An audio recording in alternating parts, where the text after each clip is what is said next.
My name is Linda. I'm in my 50s, leading a leisurely life, juggling a part-time job and hobbies. My husband, William, celebrated his 60th birthday this year and switched to a contract basis, continuing his work at his own pace. We have a 32-year-old son, Jack. Though his adolescence was a bit challenging, he now exhibits a sense of calm that's hard to believe. He's settled into his dream job and seems to be enjoying his single life living alone. And we have one more member of our family, my mother-in-law, Sue. Sue, who turned 90 this year, is spending her day in the sun, petting a cat on the porch. She's the very picture of a charming country granny.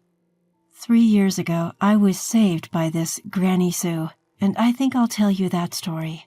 I'm bringing my fiancée home on Saturday. One spring day, we received such a call from our son, and William and I were over the moon.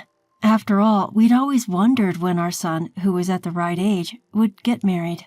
Of course, it's enough for us if he is happy, even without getting married. Still, we, who are likely to pass away before him, can't help but wish someone to be by our only son's side. Linda, I can't find any socks without holes. Oh, dear William, look properly, and by the way, I prepared the macaroons for tea. What do you think? Macaroon? What's that? While we lead a rather casual life, we were bustling to make a good impression on the woman coming from the city. Meanwhile, my mother-in-law was leisurely drinking tea on the porch. Nice to meet you. My name is Nancy. The woman who came home with our son, Nancy, greeted us with a charming smile. The well-groomed black hair and white dress suited Nancy, who had a modest atmosphere, and we both had a good impression of her. Surrounded by the cake she brought us as a gift and macaroons, our first meeting went on peacefully. By the way, Jack isn't biologically related to you, right? Until Nancy started with that. Oh, you heard it from Jack. Yes, he has a different mother. It's a common question, so I answered as usual. His mother passed away when he was 3. I married Linda when Jack was 8. My husband William naturally explained. I'm his second wife. To our son Jack, I'm his stepmother. Oh, Jack, it must have been hard for you suddenly having a new mom. Nancy sympathized with Jack, a look of concern on her face. At her response, I found myself slightly taken aback, but Jack swiftly countered. No, it was more like my request. I told Dad, I want Linda to be my mom, so please marry her. That's right. Linda was always very good to Jack, and Jack opened up to her. That's why I decided to marry her. You're exaggerating. Originally, William and I had a boss-subordinate relationship at work. Since we lived close by, we naturally became close, often commuting together. I had many opportunities to meet young Jack. Being the eldest of 4 siblings, I loved playing with younger kids and had become close with Jack even before I did with William. Jack took a liking to me, and that's why I decided to marry William. That's true. Is that so? Nancy responded, sounding rather nonchalant despite bringing up the topic herself. She seemed to have her own pace. Where's Grandma? Jack, having finished his snacks, looked around. She's out on the porch. Just as usual. Grandma? Nancy inquired, tilting her head in curiosity. My grandma also lives here. She's a bit senile and is always basking in the sun. Oh. Say hello to her before you leave. Now, when are you planning to have the wedding? Nancy's eyes lit up as she replied. June 1st. Oh, it's coming soon. When did you two start dating? I added. Since last Christmas. Last Christmas? I found myself echoing her answer. Wait, so you haven't even been together for half a year? Is that a problem? Her previously twinkling eyes suddenly dimmed, which made me anxious. No, it's not like that. I think it's pretty quick. Any reason? William chimed in, covering up my panic. She wanted to have a wedding while she's still in her 20s. Oh, I see. I can understand that feeling. That's right. My parents also want me to get married quickly and have a child of their own blood. I see. There seemed to be an implication in her words. I wondered if I was the only one picking up on it. Well, you two are adults, so we won't interfere, but remember, both marriage and the ceremony are your responsibilities, okay? Yes, Jack nodded confidently. Nancy looked at him adoringly. I need to stop being so nervous about their young love and support them as a mother. Apparently, they had a hotel reservation for the evening, so they were leaving before dinner. Sue, Jack is leaving now, I said, tapping my mother-in-law, who was dozing off on the porch. How old is she? Nancy suddenly asked from behind me, causing me to jump. There stood Nancy, smiling sweetly. She just turned 87 this year. Oh, that's a relief then. Relief? What was she relieved about? Hey, old lady. Old lady?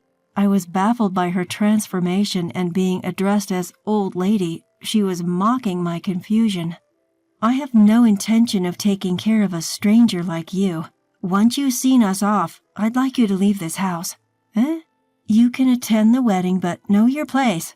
Jack's too kind to say it, but I don't think he wants his stepmother pretending to be his real mother at his wedding. Nancy spouted venom and slowly approached me as if cornering me. Was her smile always this terrifying? Despite her eyes not smiling, her mouth curled unnaturally. Nancy, let's go. Jack's voice called from the entrance, and Nancy's face instantly brightened. Okay. Remember, old lady, I won't pamper you once I become Jack's wife, so be prepared. After whispering in my ear with a low voice, Nancy walked away with a spring in her step as if she was about to skip. Left behind, cold sweat trickled down my cheeks. I realized that Nancy had never once called me Linda, but kept addressing me as old lady, just like I'm a stranger. I couldn't sleep that night. My mind was in a whirl. The next morning, William noticed my pallid complexion. What's wrong? You look down. Do I? Feeling lonely because Jack is getting married? Yes, I am. He's the son I cherished and raised. I'm sure Jack will often come home with grandchildren. His bride seems to be a good girl, William assured. Yes, she does. Indeed, Nancy had not been harsh towards anyone but me, Jack's stepmother. I never expected her to take care of me, and I'm fine with Jack inheriting everything, but we never discussed this with Jack. I thought I'd established a relationship with him no different from any other parent and child. But what if Nancy was right, and Jack was considering my future a burden? If I just leave this house, could Jack build a beautiful family with her? In the evening, I head out to the porch to bring in the laundry. My mother-in-law, Sue, is sitting there with a cat in her lap, gazing out at the garden. Next to her, there are a variety of store-bought cookies and candy lined up. Oh my, looks like you've got some more offerings here. The neighborhood kids brought them over. I bet they used their pocket money to thank you, Sue. You see, around these parts, Granny Sue is something of a local celebrity. Sue's regular spot on the porch overlooks a road across the garden, so it's easy to strike up a conversation with passers-by. This is a small town, and folks from the neighborhood sometimes pop in for a chat. Somehow it started that when people talked to Sue, their problems were solved. People say that if you consult with Granny Sue, she'll give you advice as if she's seen it all herself. Rumors like that spread, and before we knew it, there was this urban legend going around that Granny Sue has clairvoyant powers. I really don't know how many people's troubles Sue has helped resolve. On the flip side, she's getting a bit senile, and there are times when a conversation doesn't really pan out. Still, everyone seems content when they leave, and some even leave thank you gifts like this, so she must be doing something right. It's a bit of a security concern, but it stimulates Sue, and either my husband or I am always home, so we let it slide. It's kind of fun to have an urban legend in the house. Linda? Yes. You don't need to worry about anything. That girl and Jack won't be getting married. What? Without me saying a word, Sue hits the nail on the head of my worry. It's quite a surprise. How do you know they won't get married? Just look at her face. It tells me everything. Her face? Indeed, the face she showed while cornering me was straight out of a horror movie. If I were a man, I wouldn't want to marry her. But I wonder if there's any chance for Jack to see that face before their wedding. Also, your daily deeds will prove themselves. Mine? What do you think I should do, Sue? Well, Linda, oh, look at these cookies. They look yummy. Who gave you these? Oh, Sue. At critical moments, she'd retreat back into her dream world. Yet her words still lightened my heart. Sue isn't some supernatural oracle. My father-in-law used to run a business, but he was too trusting and got conned often. So she ended up handling all of the social affairs instead of my father-in-law. I think she honed her discernment of people during that time, and it's still with her. That's probably why she's always drawing people in, and why I trust her so much. Sue's words made up my mind. I won't intervene. I won't meddle in my son's marriage. That's the right thing to do. I've loved my son Jack with all my heart. I'll just support whatever he decides. If he ever comes asking for help, then I'll do everything I can to protect him. Even when I'm anxious and doing nothing feels tough. Still, I decided to trust my non-blood related family and carry on with my daily life as usual. I'm sorry, I think the marriage is off. In the middle of May, Jack, who had suddenly come home, shared this with a somber face. He seemed to have lost some weight since we last met in the spring. Sue's prophecy had quickly come true. While I was surprised, it also felt inevitable. What happened? You both seemed so happy. She had a debt, nearly $50,000. 50? How does someone so young get into so much debt? She was spending it on designer bags and her favorite international artists. She often said she was going abroad for concerts or to buy designer items, but I never thought she was going into debt for it. That's intense. Did Nancy tell you about the debt? No. When we sent out wedding invitations to her friends and relatives, they all declined. Nancy blew up. Her reaction was so strange, so I discreetly asked her friends. They told me she hasn't paid me back the money I lent her, or she stole my belongings and boyfriend. Oh my. When I confronted her, she got defensive and said it's low to snoop around other people's business. We couldn't talk it out, so I called her parents. They said, "You're going to be a couple, don't dwell on the past. A real man would pay off her debt." What? And then she casually mentions her parents are in debt. Apparently, they used to be rich but seem to have failed in their business. However, they couldn't lower their standard of living and have been living by repaying debt with debt. And she's saying things like, it'll all be fine if we support each other. Jack, she's clearly planning to leech off of you. Right? That's why I've decided to call off the engagement. I was a fool not to realize she was such an insincere woman. It seems like she was rushing the marriage to keep me from escaping. Jack, I expect a dispute over the cancellation fee for the venue and our broken engagement, but I'll fight it myself, considering it as a learning experience. I only want to let my parents know that the wedding is off. I'm sorry. I know you were looking forward to it. A powerless laugh escapes Jack, a sight that wrenches my heart. Then my husband William, who had been quietly listening to our son's story, finally speaks. Never mind us. Your happiness is what matters most. If you're in trouble, come to us any time. Isn't that right, Linda? William is asking for my agreement, so I respond with a smile. Of course, you're our precious son. Mom. It seems Jack has been keeping up a strong front all along. Tears well up in his eyes, a sign of relief. Blood relations don't matter. I decide anew that I will always stand by my son's side.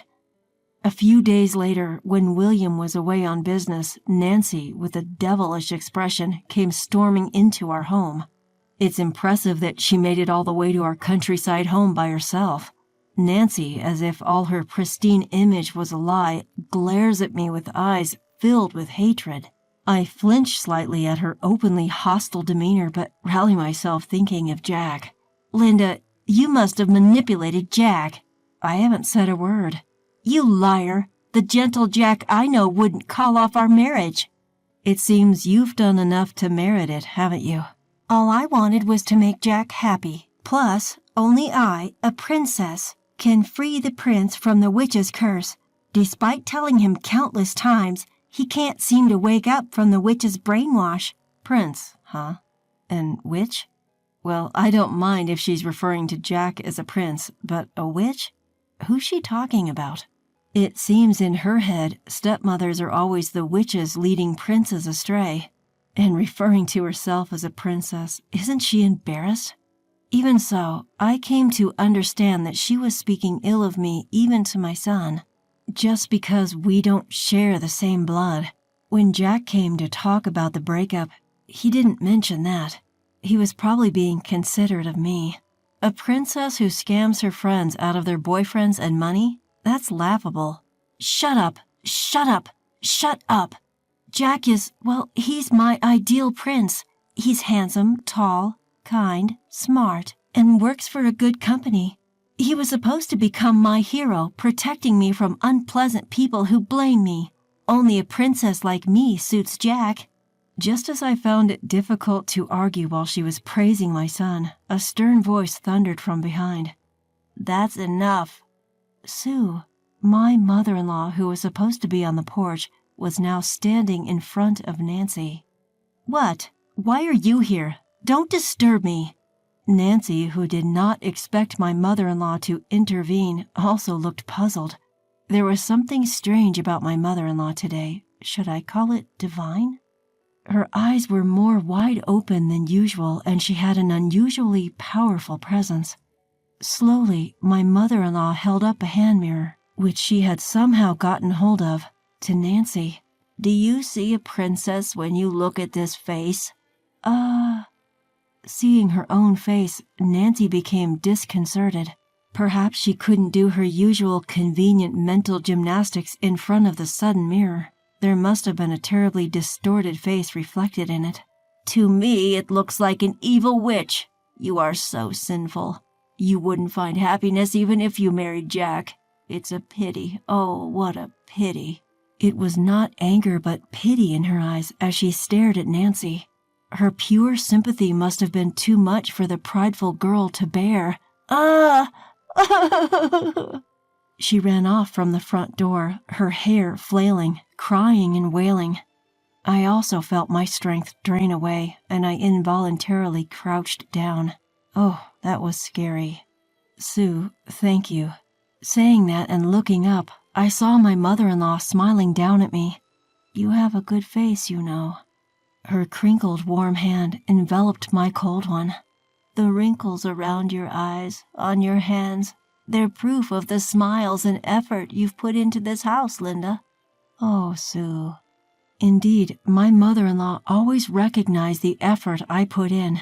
When I decided to marry my husband, there was quite a lot of opposition from my husband's family due to our age difference and the fact that I was to become a stepmother. But Sue was the only one on my side, saying, Linda's face shows her heart. Her smiles are genuine, and her hands are those of a hard worker. That's why I became part of the family with my husband and son. Linda, my mother-in-law's clear eyes looked into mine. Is breakfast ready yet? I nearly lost my balance from surprise. It's almost time for dinner, so just wait a bit longer.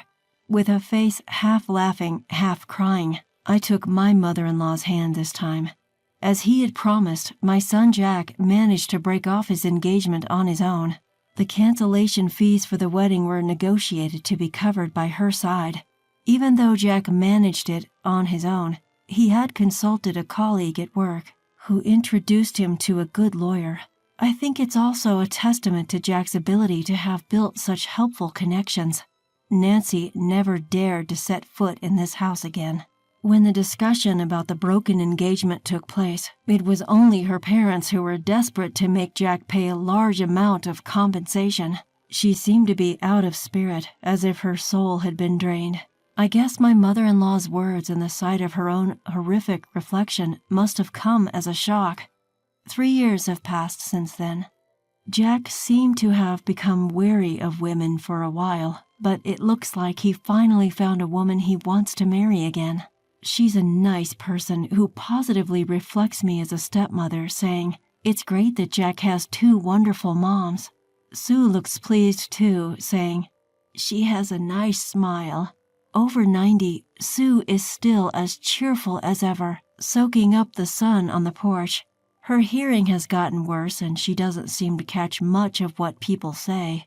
But still, people continue to come to visit Granny Sue and talk to her. She doesn't seem to give advice anymore, but it doesn't seem to matter. Everyone leaves with a smile on their face. Sue is like a sunny spot. She has a mysterious power to brightly and correctly illuminate everyone. My son's wedding is just around the corner, so please stay healthy for a little longer, Sue.